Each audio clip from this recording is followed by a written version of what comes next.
Hey, welcome! So today, we're diving into a topic that, let's be honest, can feel a little complex, maybe even intimidating. Audits.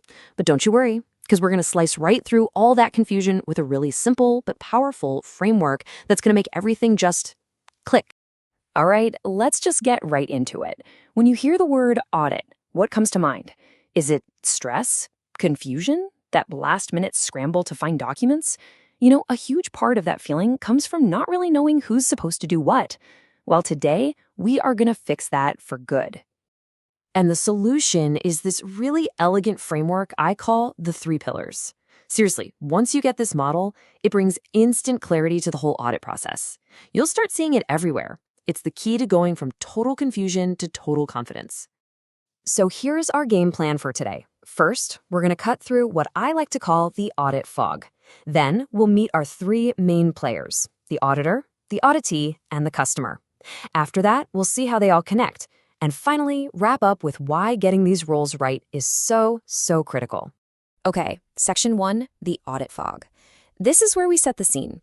The whole point here is to clear away that haze of complexity by spelling out the three fundamental roles that you'll find in pretty much any audit you'll ever come across. So let's meet our very first pillar, the auditor. The absolute best way to think of this role is as the independent inspector. That word, independent, is everything. It's where their entire value comes from. And if you want to boil it down to the absolute basics, here it is. If you remember just one thing, make it this. The auditor is the one who checks, who questions, who validates, and ultimately who concludes. That's their job. That is their whole purpose. No ifs, ands, or buts.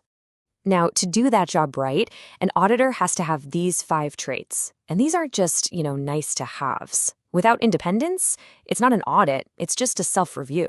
Without competence, the findings are pretty much worthless. Without objectivity, it's just someone's opinion. And of course, they have to be officially authorized to do the work and be fully accountable for their conclusions. And this right here, this shows that critical line of independence perfectly. An auditor absolutely can and should ask the tough questions and test the controls. But what they cannot do is design those controls or be part of the operations they're reviewing. The second an auditor helps build the system, the audit's integrity just goes right out the window. Okay, let's move on to our second pillar and see how this all starts to fit together. Meet the auditee. This is, pretty simply, the one being examined. Yep, it's that straightforward. The auditee is the organization, the department, the system, you name it, whatever is being put under the microscope by the auditor. Now, here's a really crucial point. Being the auditee is not a passive role. They have some very clear responsibilities. A good auditee is a partner in the process, not an opponent. A great tip for any auditee is to create an evidence locker ahead of time. Getting your key documents together before the auditor even shows up, well, that shows you're prepared, you're transparent, and you respect the whole process. And now for our third, and honestly, the most misunderstood pillar of them all, the customer. The subtitle says it all. They are the one who needs assurance. So what does that actually mean? Well, the customer is the one who asked for the audit in the first place. They're the ones who commission the work. And, most importantly, they're the ones who rely on the results to make big decisions or meet some critical requirement. See, the customer is the real driver of the whole thing.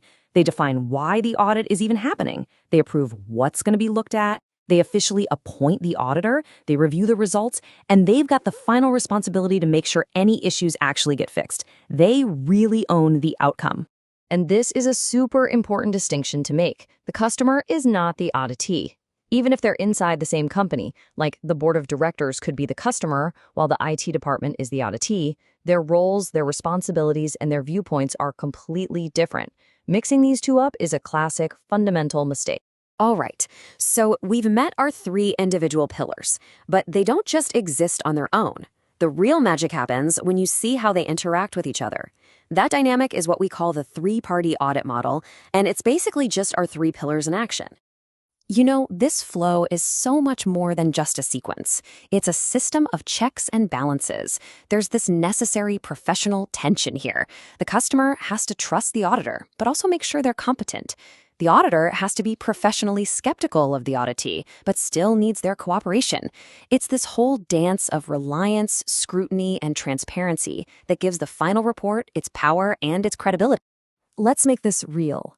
Imagine an information systems audit of a stockbroking firm. The customer needing that assurance is the company's board and also the regulator, SEBI. The auditor is a specialized, regulator-approved pro, and the auditee is the firm's IT and security department. See? The pillars line up perfectly. Or here's another one you've probably seen, a vendor audit.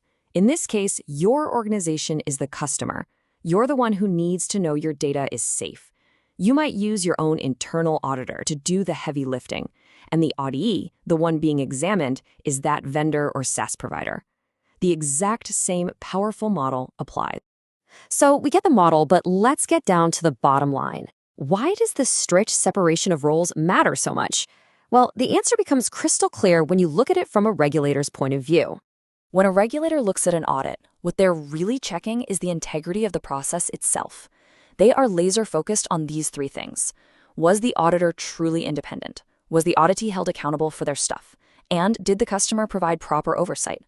For a regulator, this isn't just about paperwork, it's about preventing huge systemic problems. And this really highlights the stakes. When the roles are clear, you get a valid audit with findings you can trust. But if those roles get blurry, if the auditee starts influencing the auditor, or the customer is also the one being audited without a clear separation, the whole audit can be thrown out. The findings lose all meaning, and you could be facing some serious regulatory heat. So if you ever need to explain this to your team or in a big meeting, here is the ultimate cheat sheet. The auditor, they independently check and report. The auditee, they're the ones who get checked and have to fix the gaps. And the customer, they're the one who needs the assurance and actually uses the results. It really is that simple when you break it down. Which really just leaves us with one last big question to think about. In your own organization's audits, are the roles of auditor, auditee, and customer always crystal clear? Or is there maybe a little bit of blurriness around the edges?